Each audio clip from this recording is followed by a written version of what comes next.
Maradu Nettoor north കോളനിയിൽ 31 division നടുവല വീട്ടിൽ ദമ്പതികൾ ആത്മഹത്യ ചെയ്തു.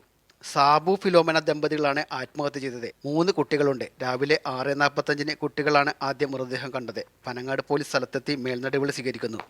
അസിസ്റ്റന്റ് കമ്മീഷണർ രാജ്കുമാർ അവർ സ്ഥലത്തെത്തിയിട്ടുണ്ട്. സാമ്പത്തിക ബുദ്ധിമുട്ടാണ് ആത്മഹത്യ കാരണം എന്നാണ് പ്രാഥമിക റിപ്പോർട്ട്. മരട് നഗരസഭ chairman Shri Antony Ashamparambil, councillor T R Shanavas, division councillor Molly Denny, Jaya Joseph, Mini Shaji എന്നിവർ സ്ഥലം സന്ദർശിച്ചു. മേൽനടപടികൾ വേഗത്തിലാക്കാനുള്ള ശ്രമത്തിലാണ്.